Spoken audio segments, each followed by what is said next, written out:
Welcome to Seagull Eagle, the podcast where two rivals meet, Crystal Palace and Brighton, where confidence is sky high and evidence is thin.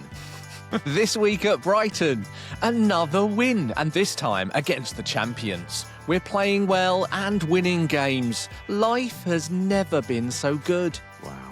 And this week at Palace, it wasn't pretty, it wasn't convincing, but we're through to the quarter-finals of the Conference League. This week we'll discuss all of this and so much more because it is Seagull Eagle.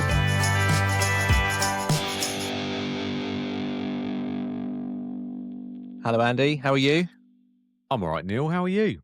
Yeah, I'm doing all right, mate. Doing all right. I'm just trying to get to grips with this newfound success that Brighton are having. So it's feeling a little bit alien to me, but I'm enjoying the ride. How about you? Would you class it a success quite yet?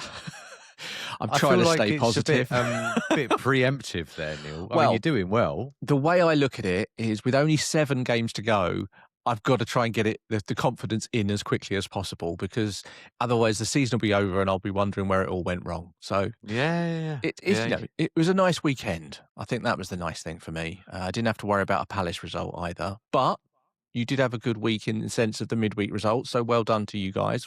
Where should we start? Should we start with Conference League or should we start with the Premier League? What do you think? I think we should start with yours because I'll be honest with you. I don't know what I said this to Harry earlier. Actually, Yeah. I don't know what annoys me most, like Palace losing or Brighton winning. And I know that. I think, especially since we've been doing this pod, and I was really happy until I saw your result. I was really happy. And because also you'd be claiming that you beat the champions, which you did in the intro. Thank you. And I mean, factually correct, but they're not playing like champions at the moment. Factually correct. Factually correct, which is, to be fair, a rarity on this pod. So, Neil, I can't wait. I'm going to sit back, relax, and not enjoy the following match review. Brighton 2, Liverpool 1, over to Neil. So, what a lovely day out I had on Saturday, Andrew. What a lovely day out it was. So the sun was out, right? It was a beautiful day. The only black we're spot. getting a weather report as well, yeah. are we? I'm gonna milk this for all it's the worth, whole mate. thing. Right, go on. Beautiful day out. The sun was shining. The only black spot in the whole day was the fact that there was a nasty little accident on the A27 when everyone was trying to get to the ground. The trains were a bit of a nightmare as well, apparently. And so everyone was in a bit of a stress trying to get to the early kickoff, the 12:30, as quickly as possible. So much so that, thankfully, common sense prevailed and they delayed the kickoff for 15 minutes, which helped a little bit, I think. The poor guys behind me, the usual season ticket holders that I talked to, they didn't manage it on time. They come all the way, I think, from Barnet area, and they managed to get there about 10 minutes before half time, bless them. So they had a bit of a nightmare. But so for the majority of the fans, getting there a little bit earlier, enjoying the sun, and the rest of us just about getting there in time. But it was a lovely day out, Andy. And that is what, the terrace that you enjoyed a few weeks back, that's what it's there for, really, when the sun is out, having a few beers with friends. It's about time the Brighton fans had a lovely day out, really. Exactly that. I haven't heard that for a while. No, This was it, mate. This really was it. Lineups wise, so Fabian Hrzler said in his press conference, which we always take it with a bit of pinch and salt, that Mitoma was okay, no problems. He had a little bit of an injury problem over the last few weeks, but he was fit and he probably would feature in the game. So lo and behold, when we got to kick off, he was on the bench and the lineup was exactly the same as the Sunderland game, which makes complete sense, doesn't it, realistically? Absolutely. The good thing about being unchanged and having a fit squad, though, is that the bench, therefore, was absolutely packed, right? So listen to this for a bench of quality. So you've got Mitoma, Baleba, Ayari, Veltman, Jorginho, Boscagli, and De Kuiper, all first teamers, and then Kostulas as a bench. I mean, that was pretty good. Plus, of course, our New England international Jason Steele, which I'll get to a little bit later. Wow. But so very, very good to see a fully fit squad practically. To be fair, that is a hell of a bench, Neil. It is, isn't it? And you used them all as well, pretty and much. I think that's the you? thing. It's like we've had, because we've changed it up and we've been successful with what you would be surprised with the players that are starting. Our bench, therefore, looks fantastic, and I think that really helped us during the game as well. But I'll get to that. Liverpool were obviously without Isaac, but also without Mohamed Salah as well. So that was a little bit of a bonus from our point of view. The other thing that happened just as we kicked off as well, 5 minutes into the game, was Ekitike got a little bash from James Milner to say welcome to the Amex. And he went off literally 5 minutes into the game. So without Ekitike and Salah up front, that I have to be honest, it's a bit of luck, and it did help us. But you need a bit of luck sometimes, don't you? In any sort of good opportunities that come out your way, you have to take the opportunities when they come. So it was it was a good start from my point of view, having those people not for Ekitike, available. it weren't. Well, no, it's not very nice. He looked in pain, didn't he? It's not good form from you here, mate. I mean, I'd be wishing him all the best, and giving his family a call to check in on him. And you're just, you're being horrible, mate. I sent flowers this morning because I felt bad on the weekend. It's good. Fine. The first half starts, and I mean, to be honest, the first half I think was a relatively fair, even account of the two teams.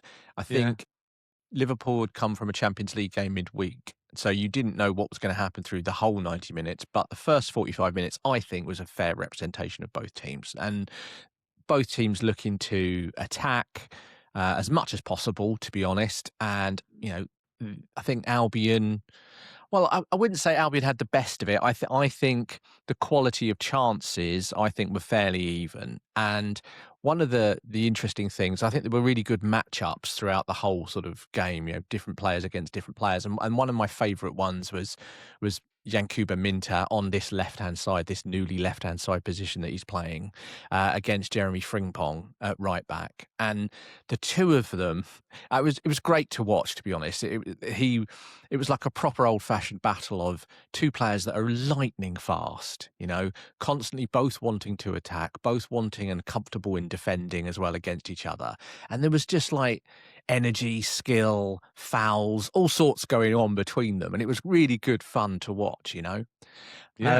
I mean, Minte, he had another good game, and I'm really pleased for him. It sounds like, Fabian Hurstler said in his press conference on Thursday that, they'd had chats and conversations with him about what he needed to do to develop and stuff, and that he'd really taken it on. He also mentioned or leaned to the concept that there might have been a few personal issues as well. So that might have also contributed to maybe him not being around the starting 11 that much. But he certainly seemed back to his best at the moment and fitting in really well on this, albeit new left-hand side. So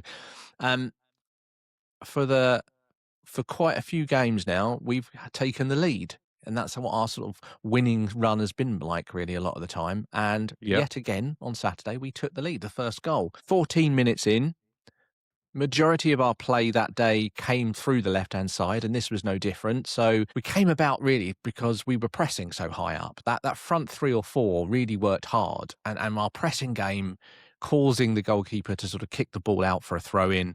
We take it quickly, and I think it was Kadioglu got a hold of the ball, whips it in, deep cross, right over to the far post. Gomez leaps like a salmon above everyone else, heads it, a really good, powerful header, right back to the near post, as it were, where Welbeck then outjumps what I would only call the bullied Konate to head home, and we are 1-0 up. Mate, it pains me to say it, but it was a great ball in. It was a perfect positioning from Gomez at that Wasn't back post to be in that position yet not be kind of offside or kind of in no man's land as well.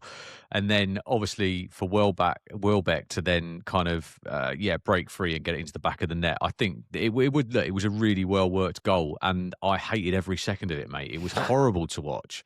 But also, if you were wearing red and blue scoring that, I'd be well happy. So fair play, fair play. It was a Yeah, it was a really good goal. And I think that whole sort of crossing it deep, far post, then back to the near post, we've done that quite a few times this season. We're doing it in corners a lot, but actually in open play, we've done it quite a few times as well. And I think back to even recent games, it's happened quite a few times. And yeah, it was a really good goal, really happy. Obviously 1-0 up, but you're still thinking Liverpool, they're going to get their chances. And let's be honest, they got an opportunity to score a goal through not really their good play when it gets to 1-1. I mean, the game meandered on for about 15 minutes. Verbruggen made at least one or two really good saves within that sort of 15 minutes. But the equaliser, yeah, as I said, it really was a mess from Lewis Dunk. 30 minutes it was. And I'm not going to chastise him. I'm sure everyone's seen what happened. Lewis Dunk has done that 1,000 times. He's played for us many, many times. He makes a mistake maybe once in every 70 games. Do you know what I mean? It's one of those things that he didn't see Kirkes. To be fair, it doesn't look like anyone saw Kirkes. No one shouted. Nothing happened. The ball was high. Dunk thought he could just head it back to the goalkeeper. Slightly undercooked it, but yeah, Kirkes running through the back, timed it to perfection and dinked it over the keeper. To be fair, it was a great assist by Dunk, but I just don't. I don't even think Kirkes knew that Dunk was going to do that. No. He read it as it was happening and was in the right place for it to happen. But yeah, he was just taking a gamble, wasn't he? That's all it was, and it just worked out for him. And obviously, when you're doing a backwards header such as that, you're taking the what's the word I'm trying to say? You're taking the pace off the ball. But yes. Do you get what I mean in terms of the spin? And I think that's what done him. Do you know what I mean? Like, he's cushioning it down, isn't he? Yeah. It's so difficult to read what that ball's going to do in that situation. But yeah, I mean, it don't look good for Dunk, does it? It don't look good for him in that situation. It's a strange situation. He's going to be livid. He is going to be livid, and he really was livid as well. And I think it's a strange situation in the crowd as well and in the ground, because we were obviously, really excited. We were 1-0 up, and the second something like that happens, when it's a goal that you concede where it's a mistake like that, a really sort of bad mistake from your own team, it feels a lot worse, doesn't it, than someone like scoring a worldie or a great passing move or something like that, So there's that sudden just kill of joy suddenly and this sigh, and it's that normal service resume situation, isn't it, where you're doing so well and all of a sudden you go, and back to normal. Do you know what I mean? Like, did feel a bit like that. Yeah, exactly. And for the rest of the half, thankfully, what didn't happen was we didn't cave in. Nothing, Liverpool didn't particularly. Liverpool were in a strange mood, I think, on Saturday. There was a really weird sort of air about the way they played. They were very slow and methodical, which I'm not used to seeing with Liverpool. And the rest of the first half, that sort of 15 minutes, there wasn't a huge amount that happened either way. And it was a, half-time score of 1-1 felt fair, really, in that sense. The second half, however, is probably where I've got the most to talk about, because the second half was totally different. Albion came out and just took control of the game. They literally took it by the scruff of the neck and they went for the win. And they had the most chances. They worked so hard. I was looking up the stats for this game, right? And it felt like Albion worked incredibly hard in the sense of energy and running and those sorts of things. And when I looked at it, Albion ran 8 kilometres further than Liverpool in that game. Wow. Which, if nobody really understands what we're talking about, so majority of the time, you're talking about somewhere between 100 to 130 kilometres is the whole running stats, most games for most teams, right? So Albion ran 7% more than Liverpool, which I can tell you is a lot in comparison to most games. And is that more than your average game, Neil, or is that just because Liverpool were off the pace? Because don't forget, these boys had a second leg in the Champions League, didn't they? They only played 3 days before your game, right? Yes, So it's they would have rocked definitely. up and been strong in the first 20 minutes, like every Palace game you saw in the last 3 months, and then dwindled and basically OAP walking football in the second half, right? It was definitely more that, yes. It wasn't the Yeah. fact that Brighton ran more than they usually do. I was looking at the other stats of previous games, and no, that was about right for Brighton. But it was Yeah. just more obvious because Liverpool weren't running as much. Yeah. And now I don't want to say that that was all down to just Liverpool deciding not to run or be tired, because I think the other side of this is the mental side. And it, as I say, it wasn't all about the energy. It was a good performance all over the pitch too. Like last week, Minte was, against Sunderland. He was the heart of most things. And again today, or I should say on Saturday, he was there again, and I think the winning goal comes again from Yankuba Minte and his sudden decision, because he's on the left side, that he can cross the ball in early and he can make a decision that the high line that Liverpool were trying to play was a ridiculous decision, really, because we had the pace to get in behind. And Minte scared the hell out of Frimpong, so much so that Frimpong went off after an hour. I mean, Minte and then Mitoma, they had to play 3 different right backs throughout that game. They kept moving them about, trying to work out what to do. But the second goal, and therefore the winning goal, comes from Minte putting in an early cross, beautifully whipped cross, which beats the offside, the initial offside, and goes to the far post where, again, you hear this, far post, where Hinshelwood now is able to get onto the end of it and puts it back into the middle where Welbeck is. And obviously when the goal goes in, we all jump for about a split second, and then you go, oh, hang on, this looks really offside. And then you see Welbeck's reaction of not really celebrating, not really sure what to do, but there's no flag. And this is the downside to VAR, isn't it? Because everyone just had that, you couldn't quite go crazy. Well, no, you want to, didn't you? Yeah, and you're just wondering what's happened. Is it a goal? Is it not a goal? So you're waiting around. Now, as I said before, I was in a lucky position where I sit because I'm able to see the TV screens where the commentators sit and things. So I can look over people's shoulders and see VAR doing their work, like you guys can when you're watching it on TV. So I had a little bit of an inkling that it was it was going well, and they were looking at certain things. I was thinking, this shouldn't take too long. It looks okay, but maybe it's not. Finally, when that decision came through, I mean, it felt longer than it probably was, but it felt like a real age waiting in that stadium. And that's the downside to VAR, obviously. But I think once the decision went, we were able at least to celebrate again. And, Welbeck obviously did. I don't know if you saw it, but he managed to jump over the whole of Lewis Dunk. Did you see that? It was like I did. I did see that. How does he do that? Oh, no idea, mate. Absolutely no idea. And look, crazy. fair play to Welbeck. I think he's now the league's highest scoring Englishman. Yes. So what's he got now? I think the stat was that he was the highest scoring Englishman on 11 goals. Now he's the highest scoring Englishman on 12 goals, all in one game. So he's doing all right, isn't he? He's doing all right. And there's been a lot of talk about him in England over the last few months. And obviously it's been a bit quiet because Brighton haven't been winning and he hasn't been scoring. But in the last few games, he's played a lot better again, like the team has. And one of the stats that came up over the weekend, I don't know if you were watching, but Match of the Day were sort of trying to look at, obviously, the England squad that was announced in the week. Welbeck wasn't in it, even though it was an expanded 35-man squad, I think it was. Dominic Solanke, Dominic Calvert-Lewin, they were involved, but no Welbeck. And, if it's an age thing, I understand. But when you look at some of the stats, and the one that I was going to pick out, which I think is the most important one, is conversion rate. So the amount of shots it takes for you to score a goal. Yeah. So Dominic Solanke has a conversion rate of 21%. So in other words, 20% of the shots that he takes, he scores, right? Dominic Calvert-Lewin, 17%. Ollie Watkins, 14%, right? Danny Welbeck, 28%.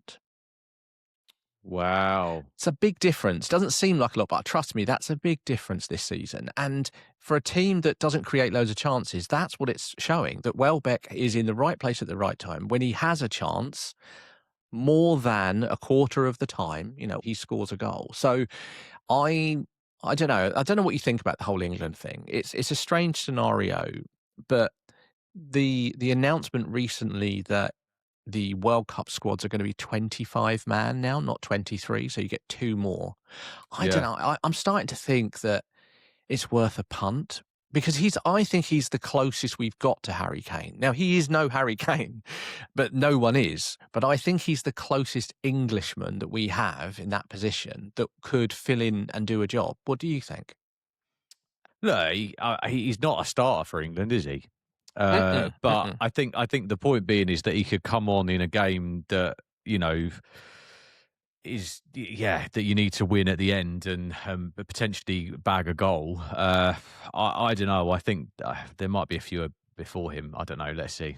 I suppose that's the issue, isn't it? It's trying to work out who's the best fit and who's a good tourist as well, because there's a high chance that no one will play because Harry Kane will play every minute of Well, every game. this is the problem, isn't it? Yeah, This is yeah, the problem. exactly. Yeah. Okay. Well, look, bottom line is you're quite right, mate. 12 goals this season, highest scoring Englishman. So he's on a roll. And to be fair, he almost had a third as well at one point. Mm. But I think going back to the game, the things I would say about the second half in particular is that the rest of the half probably continued in the same fashion as it started. Albion on top, Liverpool looking a bit dazed and confused, to be honest, trying to find an opportunity. But really, Albion, as I said earlier, just bullied them. They Yeah. stopped them from everywhere, especially at the back. Like our press, our energy up front and in the midfield made players like Kanate look like a toddler just learning to walk. It was honestly, he was all over the shop, Kanate, and Minte had done his job by about 75, 76 minutes and, was subbed off to great applause, obviously. And then over the next 10 minutes, as I alluded to earlier, we were in a position where we were able to bring on Matoma, Baleba, Ayari, Veltman, and Jorginho, meaning, no drop in quality, which was the nicest thing to feel, especially when you're playing a team like Liverpool, because you drop your quality, there's a good chance they'll punish you. So overall, from that perspective, it was great to see. Matoma didn't have long, but when he did come on, interestingly, he created about 3 or 4 fantastic opportunities and starting to look more like his old self again, which is fantastic, So one he did make almost the second he came on the pitch, jinking run into the box, classic sort of Matoma style in that sense. Curtis Jones, the now, as I say, third Liverpool right back at this point, Yeah. just completely bamboozled, wishing he was probably still in midfield. Low pull back, straight back to Jack Hinshelwood, who, to be honest, should have scored.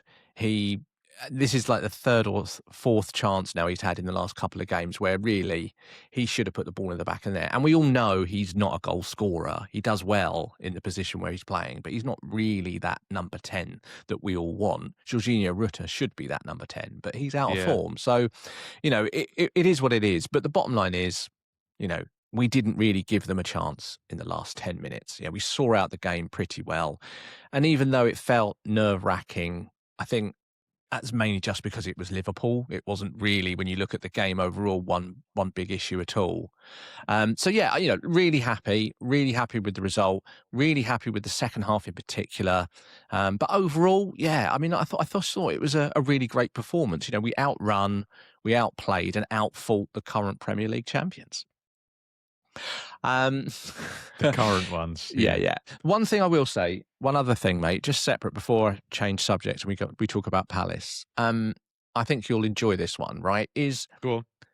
the referee, right?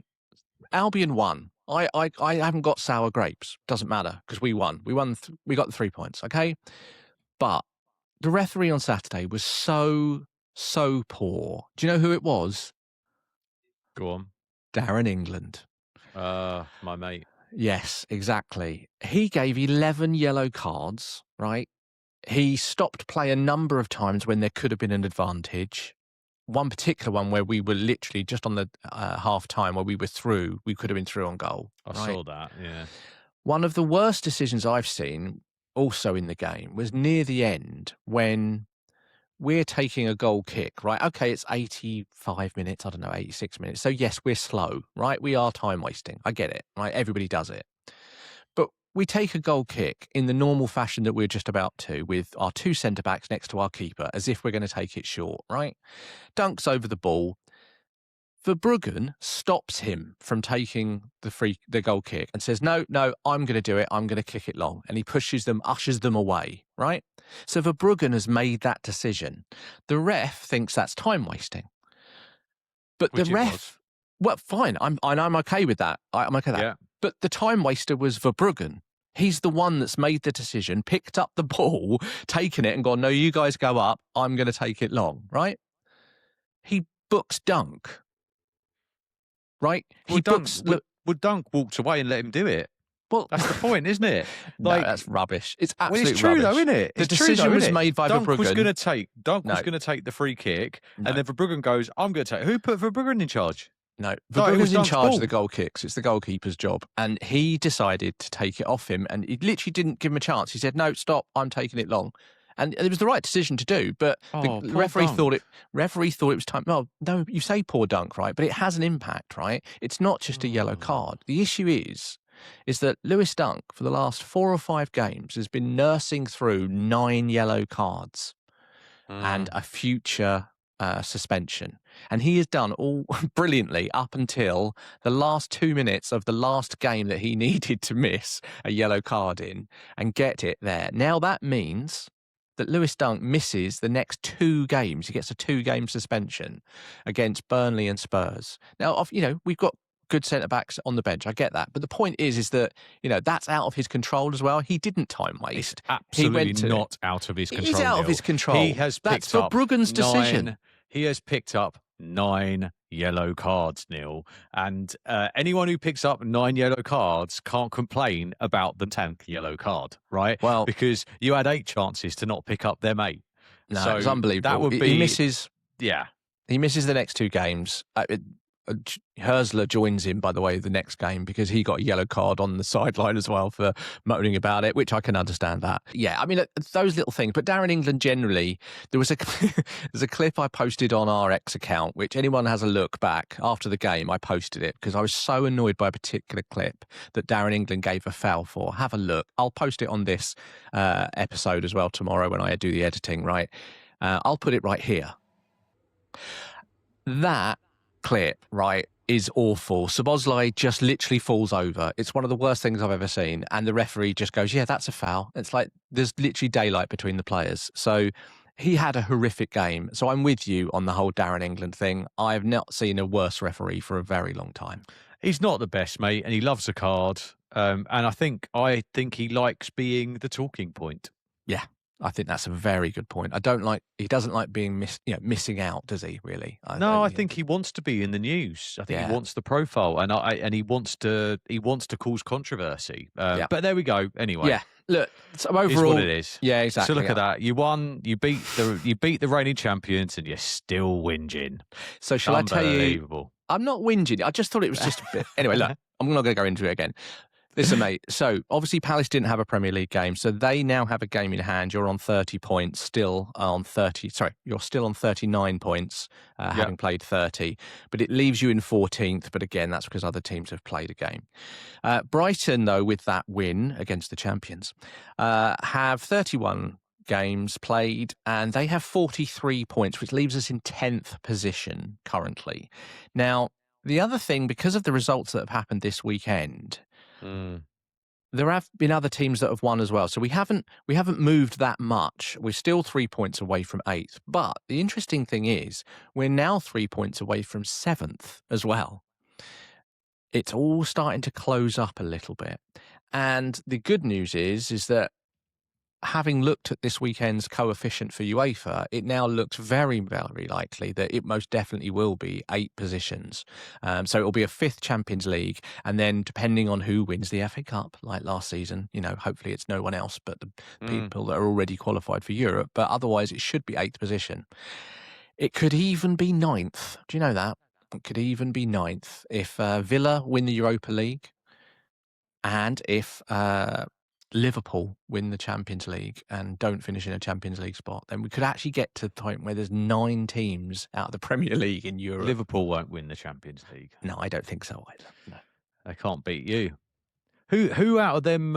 Who out of them? So you got Chelsea. Well, you got Liverpool, Chelsea, Brentford, Everton, and Fulham, right? Yeah, And yeah. you look at the form table. I mean, Chelsea's form is shocking at the moment. It is. They've won 1 in 6, and it looks to me like Brentford love a draw at the moment and are slipping. You got Liverpool, who are obviously slipping down the table, and Villa are working their way down as well. Yeah, But you've got. I mean, your form is much better than theirs, if that makes sense, going upwards. So one of them has got to come down. I agree. I think realistically, looking at the teams there at the moment, I think the one I'm worried about mostly actually is Everton. I think they're playing really well. They've found a way to win games at the moment. They're doing really well.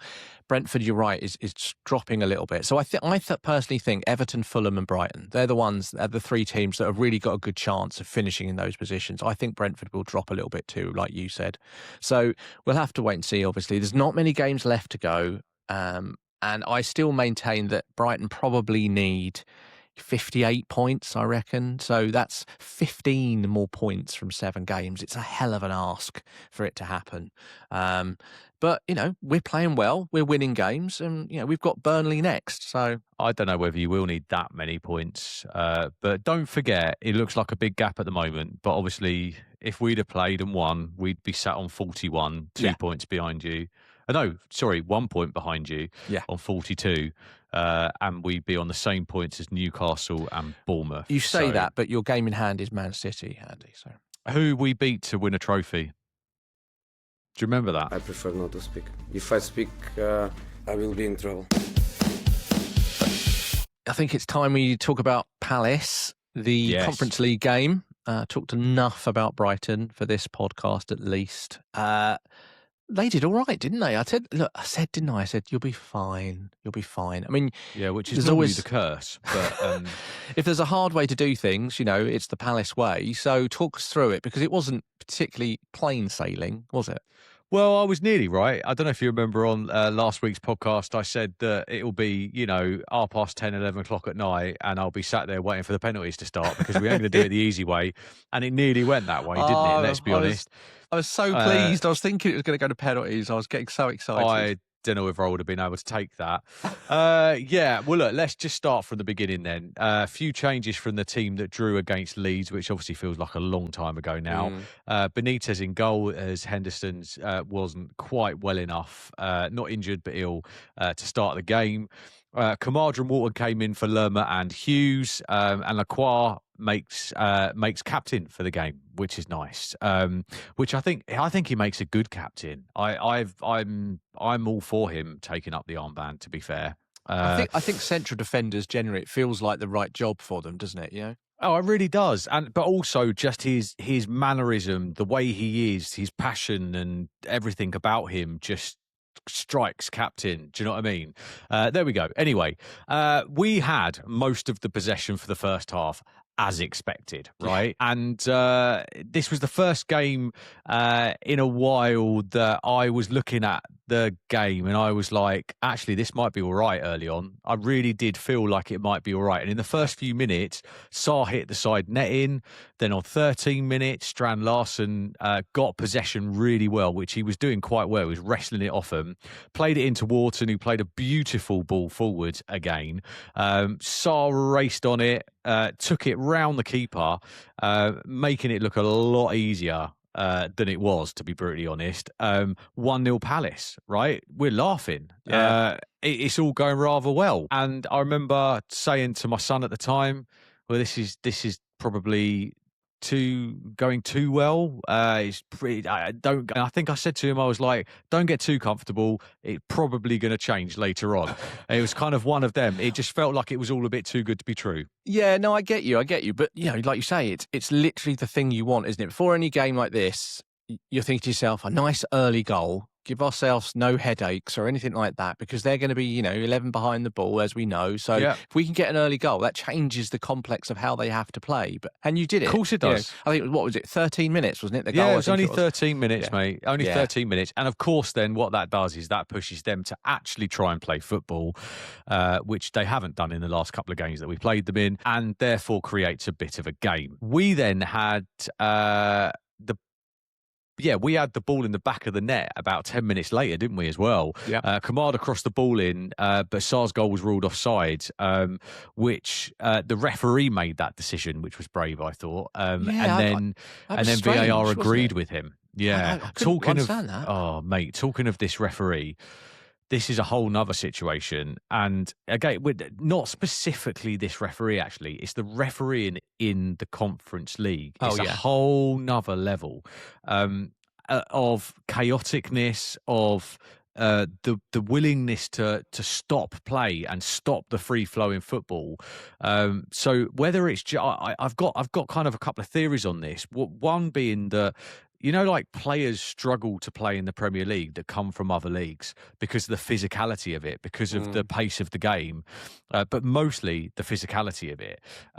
And whether it's like a tactic from the other teams that are playing us or whatever, but they don't like the slightest of touches and they're on the floor. And we're not really that team, to be fair. I think you guys are more like that than we are, and that's not a criticism, probably a compliment because you bullied Liverpool. But I think the point being is that I wouldn't class us as that filthy team unless it's a derby, and we looked like that because the other team were just flying all over the place and the looking for cards, and they were getting them. Well, that's the thing. I think the refereeing in Europe, when your actual team that you're following, like you say, like when you actually have that opportunity to play in Europe, you realise it's so much more. You notice it so much more because when you're watching games that you don't really, your heart's not in, like it's a Champions League game or what, you're not really taking that much in. But when it's your own team, you realise how different the refereeing standards and the way that they make decisions are.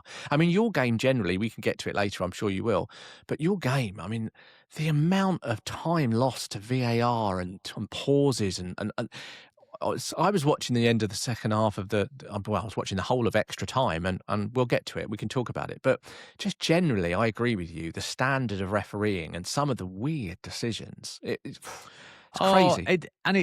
Obviously, look, the trigger happy kind of blowing of the whistle went in our favour as the game went on, but I think quite rightly though. I think if it they deserve to get what they got out of it, to be fair. But I would say that it was just really frustrating, and I think when you're playing a tactic such as us, which involves swift countering, the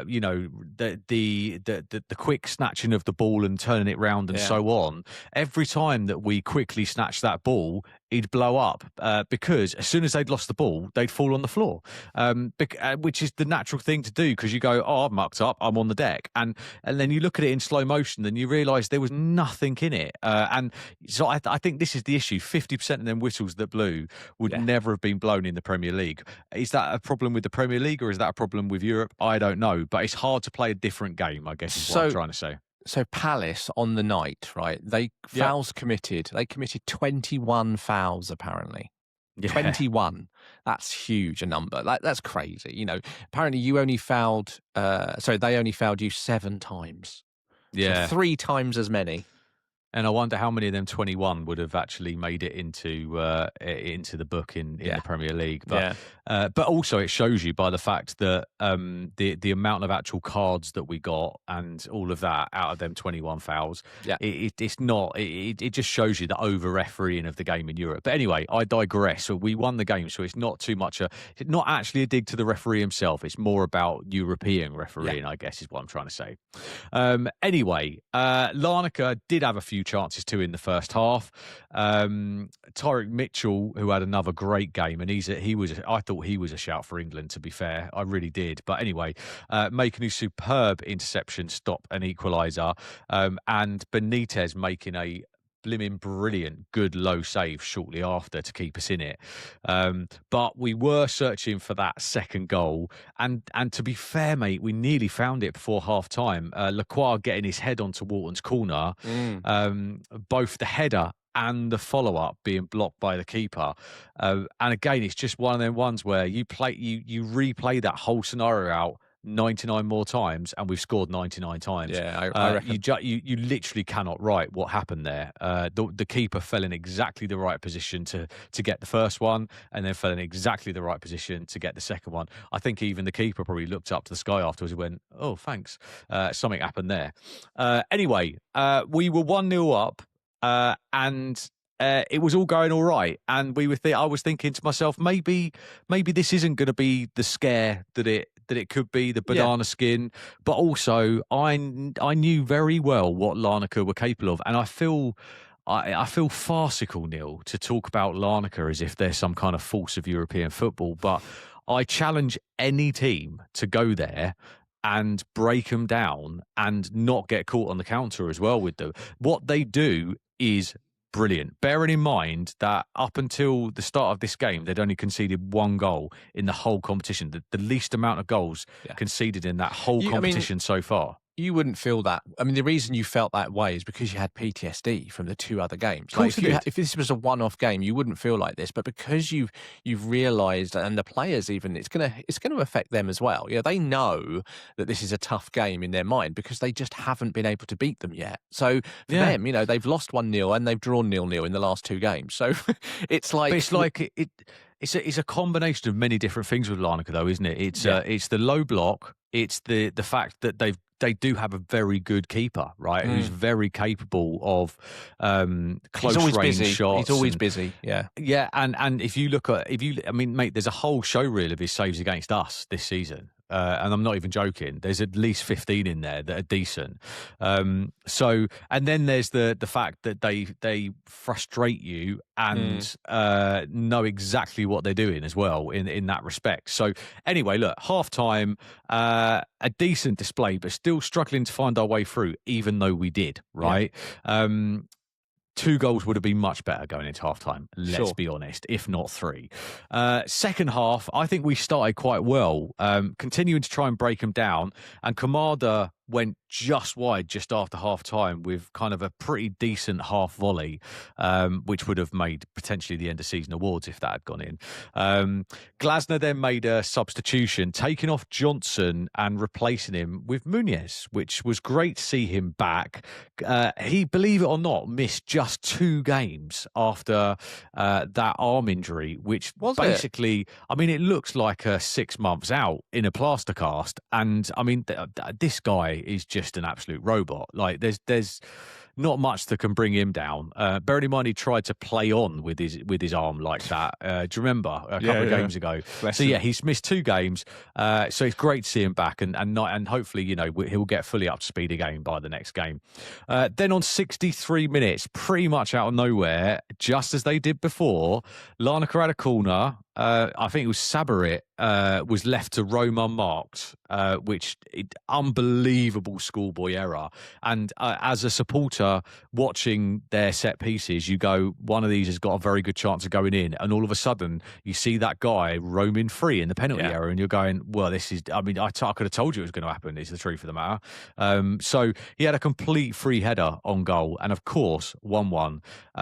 So disappointing. I jumped off my seat. I was loving it. It was funny a little bit though, because you're right. He was so unmarked, and you have that moment where the ball goes in the back of the net, and you've just got that 10 players looking at each other, going, "How? Where? Whose job?" Yeah, And like you say, they hadn't really been in it up to that point. Like the odd little sort of counter, but nothing really. That was the real one golden opportunity. Pretty much their only good opportunity. But you know that though, right? You know they're going to do you on set pieces and long throws and all the others. Just a really annoying teammate. And I'll be honest with you, the biggest thing that I've got out of this game is that we don't have to play them again this season, because it's no jokes. I'd rather play Man City. I'd rather play Liverpool. I'd rather play any of the big teams than Larnaca. And I bet you any other Premier League team would say the same if they've gone through what we've gone through this season. Probably might have made it look a little bit easier. But anyway, so what I thought was quite nice was that after that goal went in, and the disappointment and disillusion of the fact that it happened, we responded quite quickly with efforts on goal. I think it was Muniz and Walton had chances pretty much straight away. And then Walton sent Sarr sprinting clear, and Sabarit who I mentioned earlier, pulled him back, right? Which is what they've been doing for the whole flipping game, right? Second yellow card. See you later. Yeah. So I can't. I'm pretty sure, if my memory serves me correctly, this is now the third game in the row that we've been playing against 10 men, which is ridiculous stat. So Glasner, soon after that point, decides basically to make the most of the 10 men opposition, which is very unlike Glasner. Very unlike. I know. We were only talking about it, weren't we, last week? We were saying, like, why didn't he do that against Leeds? But for some reason now he's decided, we need to do something. We need to change it. Well, I'm pretty sure. I mean, obviously, look, we've all given him a hard time, haven't we? But, I mean, you think about it now. You're 1-1. You're in the second tie. It is all or nothing, isn't it? And this is the point where I guess you do take that gamble. You bring off a defender. So Canvo came off, and Mateta basically played with Strand Larsen, which is something that he'd been getting loads of stick for, and obviously all the Palace fans were like, give it a go, right? But of course, even after that happened, what did Larnaca do? Obviously, as soon as it went 1-1, they obviously sat back, predictably, sat deep, frustrated us, and just anti-football ridiculousness. And I mean, mate, from that point on, really, it was, well, this is going to go to extra time and probably to the bitter end. And I don't think there's anyone else out there that thought any different at that point, because I think we were getting more and more frustrated, even though we were still creating some really good chances. So look, goes to extra time. And it took until the 98th minute and a corner routine for Palace to break through again. There was a short corner played to Kamada, nice little routine. It was a good little move again, who smashed it across the goal, which truthfully is probably one of your only options to do against that style of football.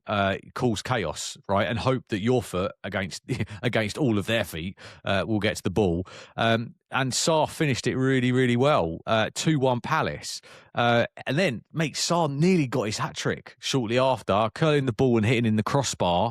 And I mean, mate, that would have been a hell of a goal. That Sarr was absolutely on fire. And then, a couple of minutes later, Strand Larsen hit the post too. So we've gone from 1-1 to potentially would have been 4-1 in about 20 minutes. I think that point, though, like, you got to the point where you're, 10 minutes or so into extra time, right? Yeah. You're 2-1 up. You're hitting crossbars. You're hitting posts as well. I think the point is that you continued to attack. You would continue to control the game at least. And I think that was really good to see. You didn't stop at that point. Like maybe... Well, you can't, mate. Not with Larnaca. You say that, but, you can't, because... I could have seen it happening if Glasner had got his way sometimes. He's that sort of minded. But thankfully, you continued to attack. And I think that really helped the game. Well, you say that, but I mean, the Glasner of the beginning of this season and last season would have kept going, right? And I think, but for some unknown reason, I think it's like a team belief or whatever it would be.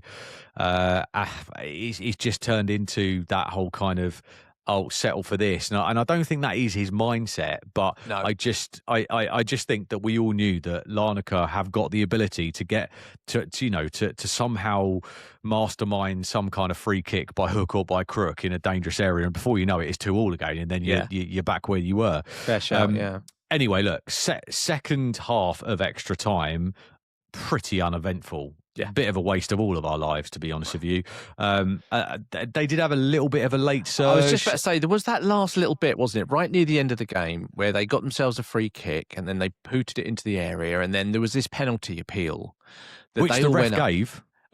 They all went up for.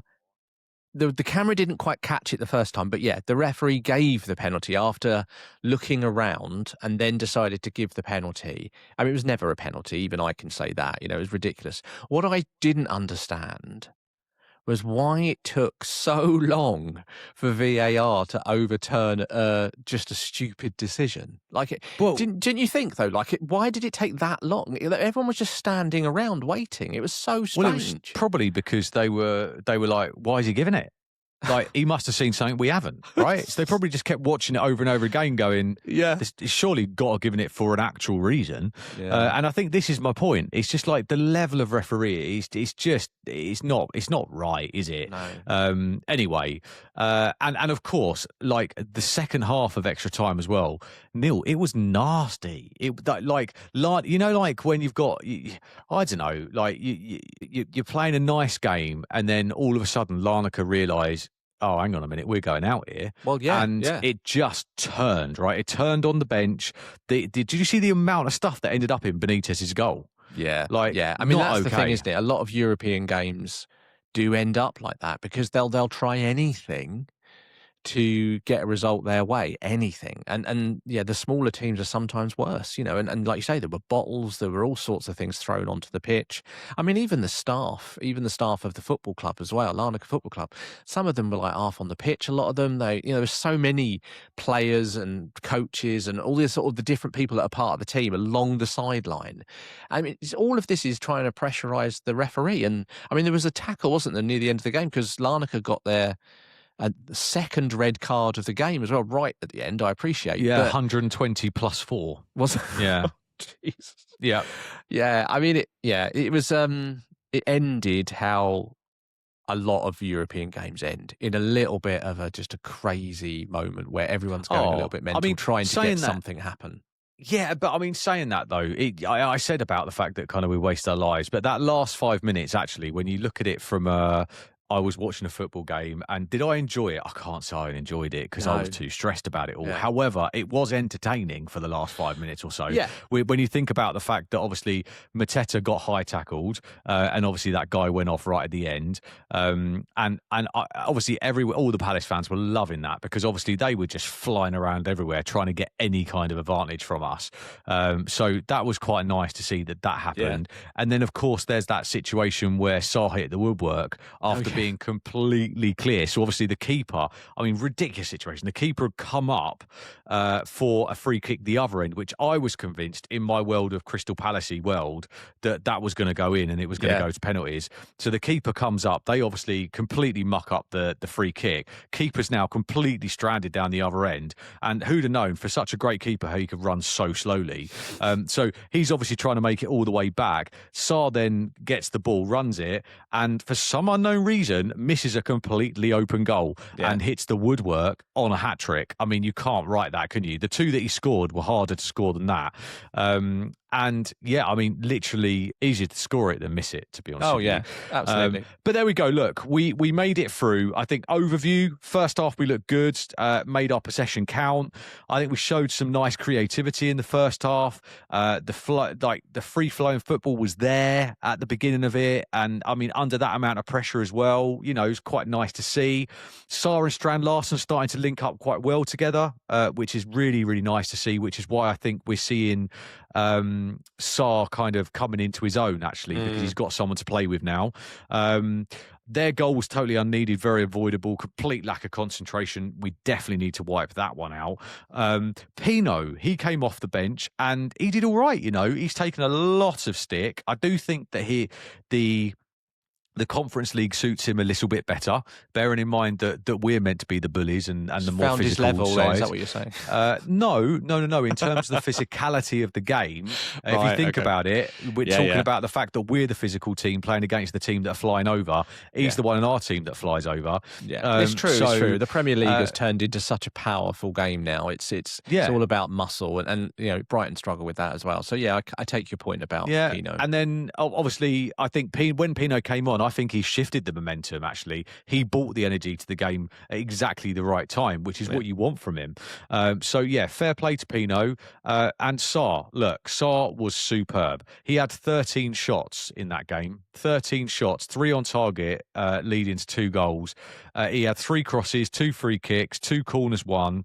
He hit the woodwork, 2 finding the net. He scored 15 goals in all competitions this season, and that's the most he's scored in a single season, actually, in his career. So I'm a little bit I'm a little bit happy, and I'm also a little bit like, Sar, calm it down now, because no one was looking at you for the last couple of years. You were the undercover man who all the Palace fans knew how good he was. Sar, don't show the world how good you are too much, because you're going to be off soon otherwise. So look, at the end of that game, right, that puts you into, is it the quarterfinals now? Yes, Neil, the quarterfinals, and we're the first English team to reach the quarterfinals in their first campaign in a major European competition. Since who? Yeah, it's a major European competition. It's a European competition. I mean, you can't call it a major one, can you? Otherwise, if they're it's all one of the three major European competitions. When you say one of the three major, it's one of the three European competitions. It's not. Yeah, they're all competition. Like that, by saying major, it suggests that there are minor European competitions. There aren't. There are three. Under 21s, under 20s. Oh, senior then. Is that what you mean? Senior competition. Okay, if you have a look on BBC, Sky Sports, they would class the UEFA Conference League as a major European competition. Yeah. Okay, fair enough.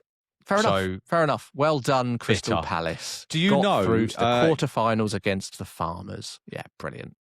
All right, mate. How far did you get in Europe? Last 16. Last 16. Okay. We played Roma, Ajax, Athens. We played some big teams. Yeah. Marseille. And we played Larnaca, mate, twice. All right. So anyway, do you know, mate? Do you know you moaned over my question? My question was, Palace are the first English team to reach the quarterfinals in their first ever campaign in a major UEFA competition. Who was the last team and the only team to do that? Do you remember when it was? English team. Yeah. Was it Forest back in the 70s? Forest. 78, 79. Yeah. They did it twice. What? Yeah. And do you know what happened when they did that? They won the European Cup. Yeah. I remember. An omen? I'm not that old, but I know my history, yeah. And they did it back to back. Is it an omen, Neil? Is it an omen? Could we do it? I reckon we could. Do you know what? Joke aside, though, now I did say to you, you were like, you're going to win this, because, not that you want them to, but you want, but we're the English team and all that. I couldn't see it at all. Now we are getting to the point in the competition where we're playing teams who might actually want to play a game of football against us. Yeah. I'm getting a bit more open to the idea that this possibly could happen. So much so that I did Google how do you get tickets to the final. So I haven't got any. But I think the thing to remember, Andy, as well, is in all seriousness here, taking allegiances out of it, right?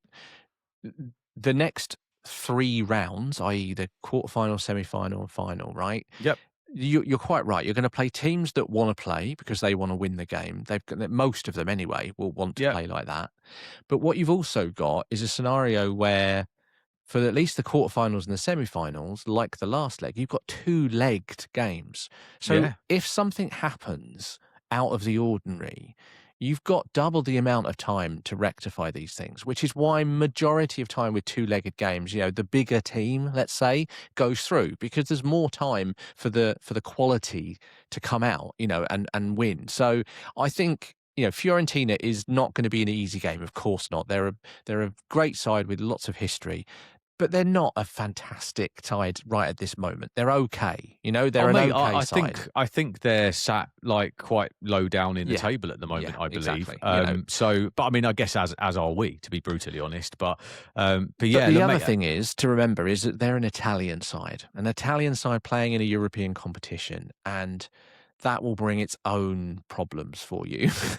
Because of course. They will try every trick in the book to win that game. And so, it will be, I think it's going to be, this is the fun bit, Andy. This is the fun bit for you guys. I'm hoping, mate, you talk about that, but I think I can't find a single Palace fan in the world at the moment that's enjoyed our European journey in any way, shape or form. I get that. I understand and that's that. not being negative, but it's not been a fun ride, mate. No. And I mean, even by the fact of the team, the fact that we weren't even meant to be in this competition, then we were in this competition, we had to qualify for the competition. We know, Andy. And then, then you end up being drawn, the teams that we did, we end up playing the same team twice. Ironically, we get a chance to play AZ Alkmaar again if we beat Fiorentina. So the irony of this whole kind of fixture list and ending up going to I mean, what did we get? We got Ireland, we got a war zone, we got it's all a bit of a weird situation. Yeah, I guess all hopefully ends up in this big fairy tale story at the end when we can talk about it. But yes, we are playing Fiorentina in the quarterfinals. Yeah. They beat Rakow 4-2 on aggregate. The first leg is going to be played at Selhurst Park on Thursday, the 9th of April, 8 p.m. Second leg, obviously in Italy, a week later on the 16th, again 8 o'clock kickoff. If we beat Fiorentina over the two legs, our opponents would be either Ukraine's Shakhtar Donetsk or AZ Alkmaar from the Netherlands, who we've already played. I would say that both those teams, Shakhtar and AZ as well, both of those teams are good level football teams. You know, and I know you played AZ in the league stage, but this will be a different game if you do end up playing them. Of course it will. Shakhtar, though, that's a big away day. That's a really big away day because I presume it's going to be at their stadium. It might not be. I don't know. We'll have to wait and see how far away from a war zone it is and if they're playing away, because sometimes they play in Poland now because of that. But either way, we played a game in Poland, didn't we? Yeah, exactly. Earlier on. So you've got to get past Fiorentina first, as you say. And who have you got? So who have you got in between those two legs? So you've got the Thursday, the 9th of April at Selhurst against Fiorentina. Then you go away at the following Thursday. But on that weekend, which presumably will be the Sunday game, who are you playing? Newcastle. Away or home? Home. Okay, so that's good, a home tie. And you haven't got too much to worry about in the league. So there may be a situation there where he rests quite a few players on the Newcastle game. I know there's a lot of people won't like that idea, but surely this is now the priority. I mean, bearing in mind we're Monday the 23rd of March now, and our next game is Thursday the 9th of April, which is, it's ridiculous when you think about the fact that you've got our two games back-to-back are both Conference League games. So we waited all of that time because of the Man City game being postponed. And then you think to yourself back when we were playing, I think there was 4 games in 9 days or something we ended up having to play. And yet now we've been given 3 weeks off. I mean, I just don't get it. Where is the common sense in all of this? Is crazy. Well, there is internationals in this moment, Andy, and that's what the problem is. So you say they're going to get a rest. There's not many of them are going to get a rest. There's a few of them that will get a rest because a lot of them will go in to play for their countries. So that's the downside. Talking of a little that, bit. Neil. Talking of that, one of your boys has got an interesting call up, hasn't he? One of the strangest things I've ever seen. I love it, though. Yeah, you're absolutely right. Thank you for bringing that up. So Jason Steele, my lord, Jason Steele. Oh, don't sing, mate. Our England international. So, Thomas Tuchel decided to get a 35-man squad for the last 2 remaining fixtures before the World Cup.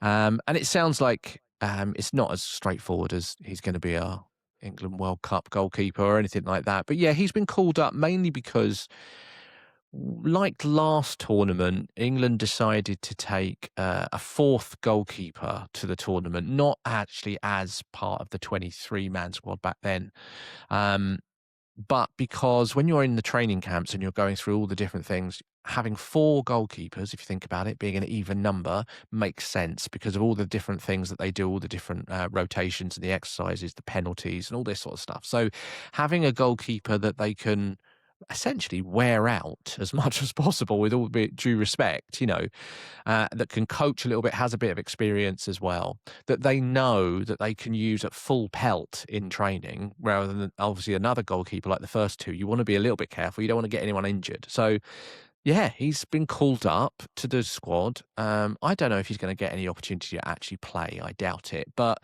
it sounds like they're basically working out whether he's the right person to go to the World Cup as a training goalkeeper, I suppose is what you call them. In that philosophy, you would just think to yourself, could they not just phone him up and go, we'll pay you a couple of grand to come out as part of the training team? They're doing it, I think, the reason he's coming along to this camp is so that obviously he gets acclimatised. Also, the fact that they really just want to check that he's not a dickhead, that sort of like they want to check that he fits in with everyone and that sort of stuff. And from what I understand, from what I've seen of Jason Steele over the years, he's a truly nice person. I think he understands his journey as well. He's had a horrible journey. Anyone that's ever seen the Sunderland documentary, Sunderland Till I Die, is you will see Jason Steele in that, and the lows that he got to because of what was happening at Sunderland. And he's literally turned his career around to a point now fair play. where he's got himself to an possible England World Cup. Yeah, slightly differently, not quite in the squad, but you know what I mean. So yeah, really great news for him. I'm really pleased for him, and it's good news. It's good news for Brighton. It just puts us on the map a little bit. It's nice to see, and I'm just really pleased for him. Yeah, and obviously from a Palace point of view, obviously Wharton and Henderson have got a call up to the England squad, and the other one actually, which is really nice. Obviously, lots of other call ups elsewhere, but the one that is really nice is Lacroix. He has had a call up to the France squad because I didn't see that coming. William Saliba obviously has pulled out now, and you didn't see it come in. I'll be honest with you, I did. I thought that it was a matter of time, and not only that, because he started talking about it in the last couple of weeks. Oh, really? Saying that that's his dream, and Interesting. you kind of just start putting two and two together. And I'll be honest with you, mate, I don't know whether he just falls under the radar, but this guy is brilliant. He is superb. And if you put him in the starting lineup in any of the big teams, he would hold his own. I promise you now, he'd hold his own. It's just because he plays for us and he's French that people would maybe kind of go, "Oh, you're all right." Yeah, you know? no, I wasn't actually trying to throw shade there. I think for me, what I meant was it's because he's French, and the fact that France have such a deep squad when it comes to players, and they've got so many great defenders. I was surprised that he was on the list to be called up, and that was all it was. That it's just you feel like he probably was low down the list in some respects, and again, I'm not being horrible. I'm just saying the level of defenders they've got are just unbelievable. So, no, great news for him. And I think any professional footballer, any situation that you're in, any professional sportsman being called up to represent your country, you and I would love it. You know, it would be our absolute pinnacle for anything. So, good luck to him. He deserves it, mate. He absolutely deserves it. Yeah. Have you got any other news, Neil?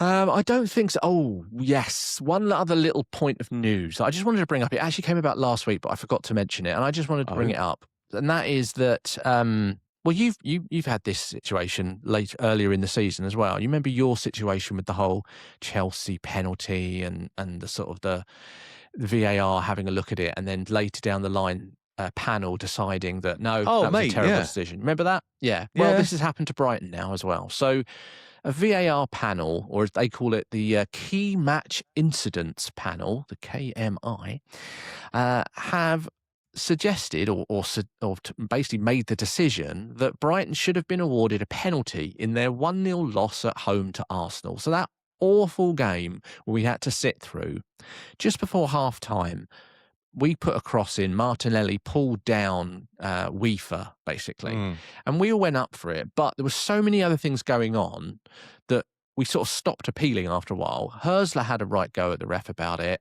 and nothing happened. The ref said it wasn't a penalty. VAR apparently, let me get the quote here. So, referee Kavanagh allowed play to continue, and it was cleared by the video referee Michael Salisbury. Herzler complained to the fourth official David Webb, and the Brighton boss ended up exchanging words with Mikel Arteta on the touchline, which is where I think he got his booking from.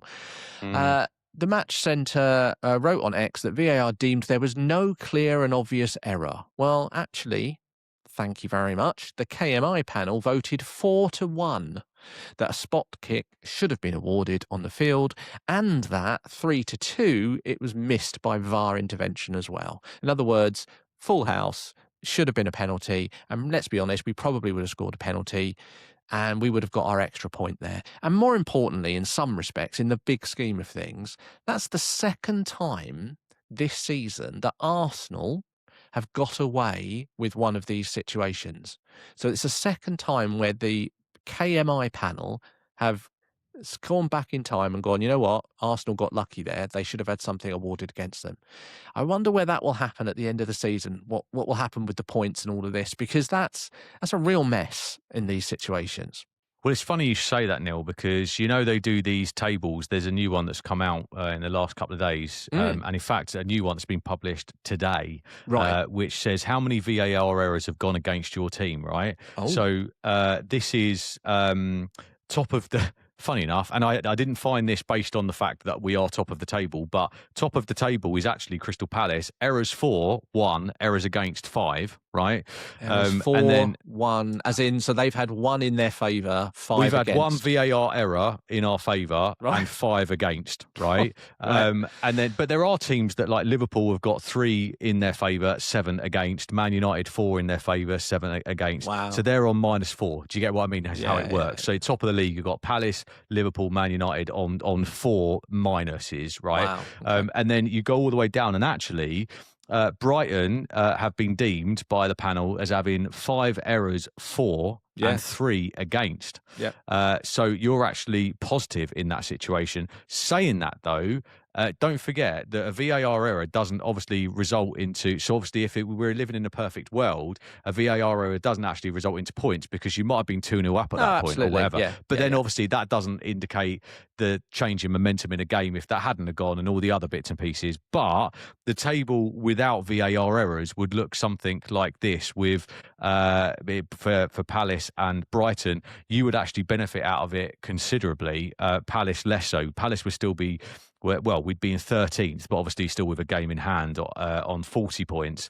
But Brighton would actually be sat in 8th as it stands at the moment on 45 points because obviously your VAR errors would have happened in a game where you would have needed that goal and it would have actually given you 3 points. Yeah. So even though you've actually benefited out of VAR technically, Look, I'm not going to go on about it because it's, like you say, it's ifs, buts, and maybes. But it's just I think it's interesting that we hear these things and they come back and they say, yeah, this is where the mistake was. This is what it is, and we're never going to solve it. Obviously, we're not going to solve it. And but you know what the first part of solving it is, Neil, is I 100% wholeheartedly disagree with the fact that they come out afterwards and go, we were wrong. Right. And I get it. It's the moral thing to do. I don't want to know that, mate. I don't want to know that you mucked up and there's nothing you can do about it. What is the point in fessing up? It's like nicking something from a shop and going, I stole it. Well, can I have it back then? No, it's mine. Like, do you get what I mean? Like, what's the point? Yeah. What is the point of fessing up if they can't actually retrospectively do anything about it? Even though these days, apparently, retrospectively, you can do something about a game that didn't go quite well and ask for the cup back in the AFCON, which is interesting. But we'll talk about that, I'm sure, another time. Yeah, absolutely. Well, thank you very much, Andy, for joining me this evening in our lovely. Thank you for joining me, Neil. Oh, well, it's been lovely. It's been lovely, especially as we beat Liverpool, the champions. And that is it for this week on Seagull Eagle. Thank you very much for listening. How hard it's been. Make sure to follow the show so you don't miss the next episode when it drops. You can find us on TikTok, Instagram, Facebook, X, and of course, WhatsApp. Yes, our new WhatsApp group. Get in there. Have a look at the channel. It's great. Get lots of other stuff on there as well. Or you could email us. That's another option as well. To get the conversation started, just drop us an email at seagulleaglepodcast@gmail.com. Now, don't fear, people, because we'll be back on Tuesday, the 14th of April, after the international break, because we're going to find it hard to talk for an hour without any games coming up. Plus, I think one of us wants a holiday. We'll be back to discuss Palace's Conference League quarter-final, Neil. That's a quarter-final in a major European competition against Fiorentina. And, of course, our home game against Newcastle a couple of days later. And I do believe that you've got a riveting visit to Burnley. Yes. There we go. Until then, though.